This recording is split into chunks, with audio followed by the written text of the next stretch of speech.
Hallihallo liebe Leute und ganz herzlich willkommen zu diesem angekündigten Frage-Antwort-Video. Im Vorfeld möchte ich mich erstmal bei euch bedanken, denn ihr habt wirklich sehr, sehr viele Fragen eingesendet. Und es sind auch sehr, sehr viele, die mir Fragen eingesendet haben. Insofern erstmal vielen, vielen Dank dafür. Ich würde mal sagen, das letzte Frage-Antwort-Video auf dem alten Kanal, das war ziemlich lange. Und deshalb werde ich die Fragen ein bisschen schneller versuchen zu beantworten. Deshalb würde ich sagen, ohne große Vorreden, legen wir einfach direkt mal los. Haha, Wunschdenken, Leute. Das Video ist leider doch länger geworden, als ich es ursprünglich geplant hatte. Insofern werde ich es in 3 Teilen auf YouTube hochladen. Also erschreckt euch nicht, wenn eure Frage jetzt beim ersten Mal nicht dabei ist. Ich habe jede Frage beantwortet und in den nächsten 3 Teilen werden alle Fragen dann insgesamt erscheinen. Die Teile werden im Abstand von 2 Tagen veröffentlicht, angefangen mit diesem hier. Also schaut euch diesen ersten Part schon mal an und wer in diesem Video noch nicht dabei ist, der wird in den nächsten Videos auf jeden Fall dabei sein. Also viel Spaß, Leute. Die ersten Fragen kommen von Amira und sie schreibt: Hey Schmirko, ich hoffe es ist okay, wenn ich meine Fragen auf Deutsch schreibe. Wenn nicht, dann kann ich das noch auf Englisch ändern. Dafür haben wir Untertitel. Welchen Charakter oder welche Charaktere aus dem Yu-Gi-Oh! Real Life Universum, Impossible Studio, Yu-Gi-Oh! RLDS oder Treasure Key Studios, welche Charaktere sind deine Lieblingscharaktere und warum? Das ist eigentlich schnell gesagt. Ich habe nicht den Lieblingscharakter. Im Großen und Ganzen hat jeder Charakter bei mir so eine bestimmte Eigenschaft, die bei mir besonders hervorsteht, die mir besonders was bedeutet. Ich kann vielleicht sagen, bei Impossible Studios, da sind die beiden Charaktere, die am meisten Eindruck hinterlassen haben, sage ich mal. Das sind Tamash und Alexander, weil Tamash, klar, durch seine Art und wie er Duelle spielt und so weiter, wie gut er ist. Und bei Alexander einfach, was er für ein guter Antagonist ist. Zweite Frage, wie bist du zu Yu-Gi-Oh! Gekommen? Diese Frage habe ich schon im letzten QA-Video beantwortet, insofern werde ich das Video hier mal kurz einspielen. The first time I got in contact with Yu-Gi-Oh! Was around 2003, 2004. It was in primary school. I think it was from a friend of the neighbor class, and he showed them to me and I was like, okay, they look interesting. And yeah, it turned out that I was really pulled by the Yu-Gi-Oh! Hype back then as well. Dann haben wir die dritte Frage. Wie bist du dazu gekommen, Yu-Gi-Oh! Content auf deinem Kanal zu machen? Ja, das ist schon eine Weile her, 2014. Ich war noch in der Oberstufe vom Gymnasium. Da hatte ich einen Klassenkameraden, der hatte einen kleinen Let's Play-Kanal. Ich kann ihn gerne mal hier verlinken. Ich habe zuvor schon mal überlegt, dass ich einen Kanal machen wollte, weil ich habe ja meine eigene Real-Life-Serie geplant, Yu-Gi-Oh! FD. Ich habe da eigentlich mal überlegt, mit der Serie einen Kanal aufzumachen. Das hat sich leider nie ergeben, aber hätte ich natürlich sehr gerne gemacht und dabei eine Millionen Aufrufe abgesahnt. Aber ja, als ich gesehen habe, dass mein Klassenkamerad da einen YouTube-Kanal hat, habe ich gesagt, okay, jetzt fängst du endlich mal an, machst deinen eigenen Kanal, wenn auch mit ein bisschen anderen Content, als ich es ursprünglich vorgesehen habe. Und ja. Viertens, was für ein Deck würdest du persönlich einem Yu-Gi-Oh! Anfänger empfehlen? Also das Spiel entwickelt sich im Moment ziemlich schnell, aber es gab jetzt im Verlauf des letzten Jahres ein paar Structure Decks, die ganz gut für Anfänger sind, um in das Spiel reinzukommen. Zum Beispiel das Trap Tricks Deck oder was gab's noch? Fire King gab's glaube ich eine Neuauflage. Das sind so Decks, also einfach Structure Decks an sich. Wenn einem das vielleicht doch zu schwierig ist, dann kann man sich auch ein Speed-Duell-Deck holen. Das ist noch einen Schritt einfacher. Das hat zwar ein bisschen anderes Spielformat, aber wenn man es im TCG-Format spielen möchte, dann kann man das auch mit den Speed-Duell-Karten machen, ohne Skill-Karten natürlich. Das ist absolut kein Problem. Also entweder ein Speed-Duell-Deck oder ein Structure-Deck. Fünftens, nimmst du auch aktiv an Yu-Gi-Oh! Turnieren teil? Früher?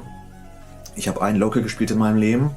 Aber ja, ich habe nur ein einziges Real-Life-Turnier gespielt, wenn ihr so wollt. Die meisten Turniere, die ich seitdem gespielt habe, die habe ich eigentlich nur online gespielt. Aber aktuell eigentlich nicht so. Die ganzen Turniere, an denen ich teilgenommen habe, da war ich meistens immer so in den Top 10. Ich will auf jeden Fall irgendwann mal wieder an einem Turnier teilnehmen. Ich habe auf jeden Fall Bock. Bleib so wie du bist und möge das Herz der Karten dir niemals ausgehen. Deine Amira. Same to you. Second question. This time in English, from Zen Aku or Kevin07 on my Discord. Will you be able to use Linkuriboh again, even after the ban list, in one of your projects? And will Tuo-chan make a reappearance? Well, Linkuriboh got banned, yes, but that doesn't really affect his real-life appearance in the series. So he can appear again, of course, in Agathon's deck. Concerning Tuo-chan, Lord Tuo-chan, he didn't die, in fact. He just became one with the cyberspace, and from that moment on, he exists in the Cyber's Link deck, which is in Agathon's possession now. So he technically isn't dead, and a reappearance is definitely possible. Next one is Chris PHC Gamer. He asks, "Hi Marco, what is your favorite episode in Yu-Gi-Oh! Real Life Movie Series New Era, RLDS Season 1 and 2, and Yu-Gi-Oh! Heritage Season 1 and 2, and why?" It's hard to say. I would say from Impossible Studio, my favorite episode is from the newer Battle Royale episode. Not only because I have, not just because I have written two amazing duels there, which were really amazing in the episode, but also the context. No more Shadow Realm adventures, whatever. You know, no evil guy talking. So it was a bit of a different concept, and it definitely was fun to watch. In RLDS, I think it's a bit tougher because there are a lot of amazing episodes, and I don't really want to choose one specific one.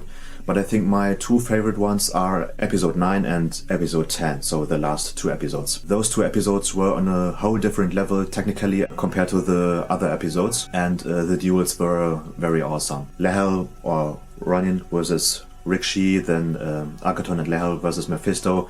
Those were some really awesome duels, and I really love to watch them again and again. Then in Heritage, that's also very tough, but I guess it would be the end match between Gary and Aspeko, because with that duel the whole story comes together, and both Gary, the protagonist, and Aspeko, the antagonist, were finally able to face each other, and both were talking about their goals, especially Aspeko, who wants to rescue his loved ones, and I think that was my most favorite episode from Heritage.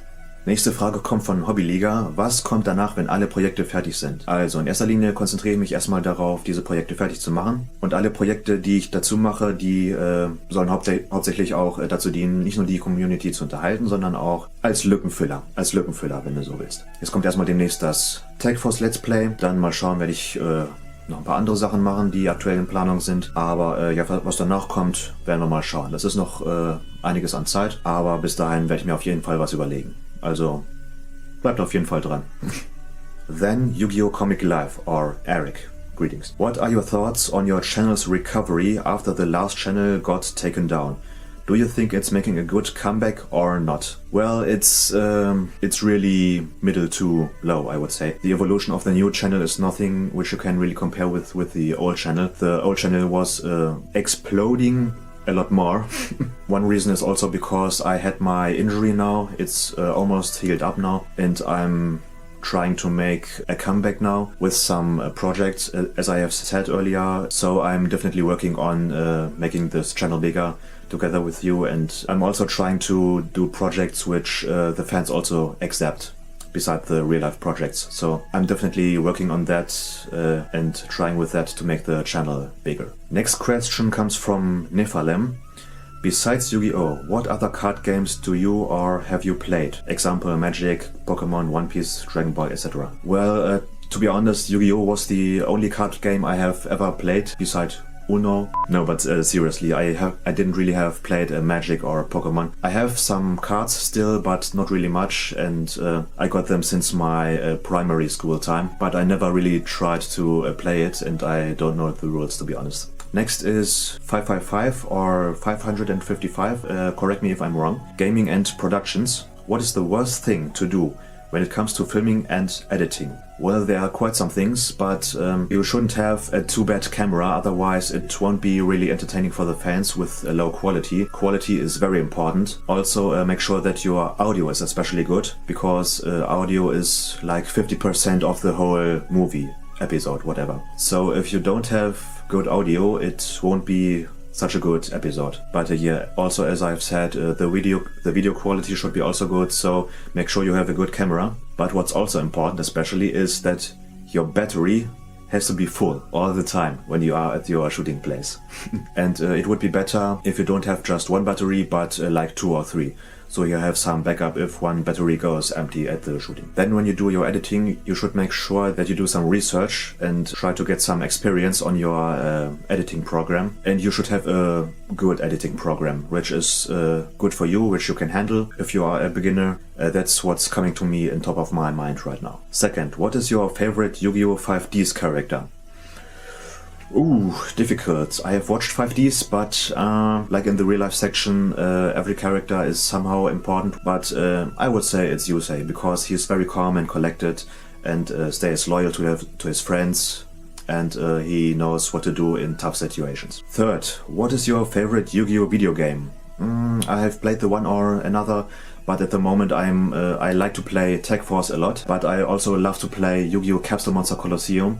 Once when I was on holiday, I discovered that in the basement of the holiday apartment there was a PlayStation with a TV. That was very fun. It was like 10 years ago now, and that wasn't enough. There was a PlayStation game, Yu-Gi-Oh! Capsule Monster Colosseum, and we were there 1 week, and in this 1 week I played Capsule Monster Colosseum from the beginning till the end.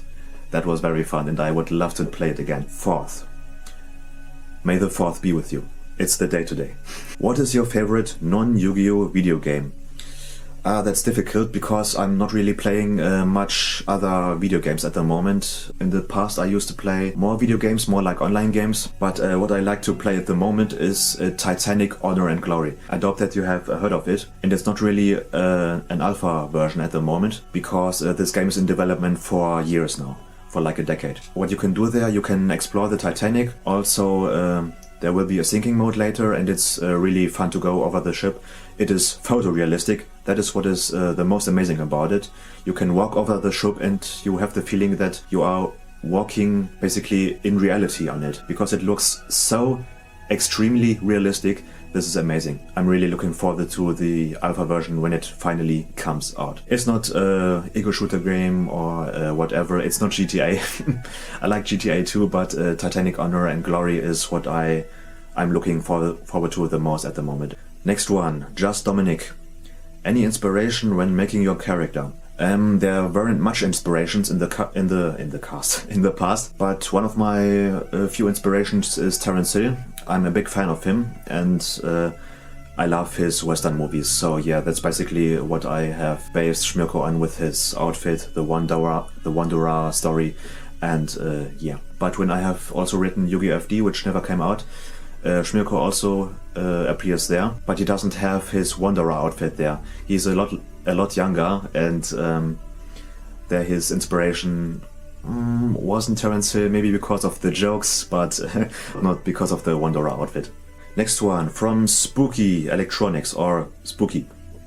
What's up, Schmirko? First, which scene from one of your projects do you remember as being the most time-consuming to edit? To be honest, I'm not really sure right now, because there were a lot of scenes which took a lot of time to edit. But don't know. Maybe from top of my mind, I would say this long sequence in cyberspace, where the attack of Lord Tuo-chan got reflected by Staunch Defender, and Schmirko had his I don't get the name right now, his Cyberse monster in attack, and the whole army runs into this one monster because of Staunch Defender. Every one monster gets destroyed, and this long sequence which shows every monster getting destroyed without a cut, maybe this was the most time consuming, also because of the rendering, because it really has a lot of details. So yeah, maybe that was the most time consuming. Second, what was your inspiration behind making Schmirko's deck the way it is? That goes back to the time when I started playing Yu-Gi-Oh! Again.